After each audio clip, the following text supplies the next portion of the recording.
أنا جهاد كريم، ودي واحدة من أبشع قضايا الخيانة الزوجية اللي ممكن تسمع عنها في حياتك. خيانة مش بس بالقلب، دي خيانة بكل حاجة، بالجسد، بالثقة، وبالعيال اللي طلعوا مش من صلبه. القصة بدأت من راجل بسيط متجوز من 13 سنة وعنده 3 أولاد. كان عايش معاها عادي، مشاكل زي أي بيت، لحد ما بدأ يلاحظ إن مراته اتغيرت.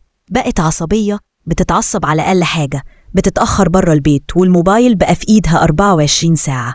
الشك بدأ يدخل قلبه، بس لما قرر يفتش في موبايلها كانت الكارثة. لقى مكالمات، مش أي مكالمات، لأ، مكالمات بصوتها هي مع رجالة، كلام ما ينفعش يتقال، كلام لا يصدر غير من واحدة لجوزها أو لحبيبها. وقال أنا فاكر الكلام ده كأنه من شوية، كلام يخليني مش عارف أنام الليل. بس ده مش كل حاجة. في عز صدمته جات له صورة مراته متاخدة من جروب على فيسبوك، مكتوب تحتها فلانة متواجدة في المرج، اللي عايز يتواصل معاها رقمها كذا وكذا. الصورة دي اتنقلت من شخص لشخص لحد ما وصلت له، وهنا صرخ وسأل نفسه: مراتي منزلة صورتها برقمها لرغبي المتعة الحرام؟ حاول يواجهها.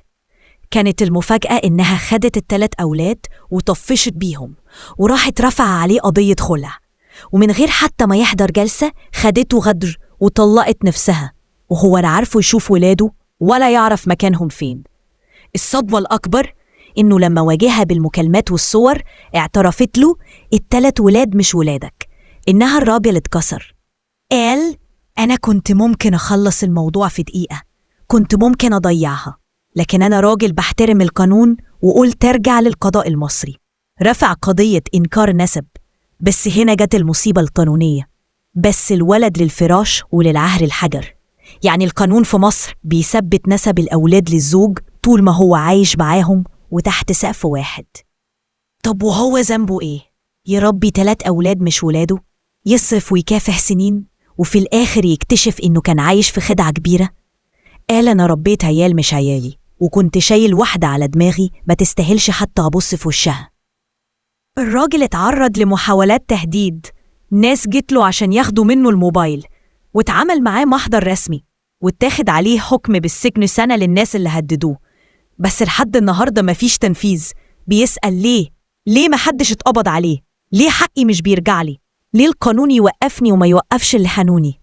بيحكي وهو منهار: أنا راجل ميت من جوايا، ماشي بجفتي، مقهور، موجوع، ضايع، وبقولها من قلبي، أنا مش هسيب حقي. رفض يتنازل رغم كل التهديدات، ورغم إن المحكمة رفضت دعوى إنكار النسب. قال أنا عايز أوصل لحقي مش بالبلطجة، بالقانون، لأني مؤمن إن العدالة عمرها ما بتخيب. هو حالياً مش لاقي ولاده ولا عارف مكان مراته، لكن وعد نفسه إنه هيفضل وراها، ورا اللي خان، ورا اللي شوه صورته كراجل وكأب، لحد ما العدالة ترد لكرامته. في نهاية الحلقة، لو حضرتك كنت مكانه كنت هتعمل إيه؟ هل القانون أنصفه؟ ولا محتاجين نفتح ملف تحليل الDNA وإثبات النسب في القوانين المصرية؟ اكتبوا لنا رأيكم. أنا جهاد كريم، واللي حصل النهاردة مش فيلم، دي قضية حقيقية. ما تنسوش تعملوا لايك وشير للحلقة وتشتركوا في القناة علشان توصلكوا كل القضايا اللي لازم نفتحها سوا.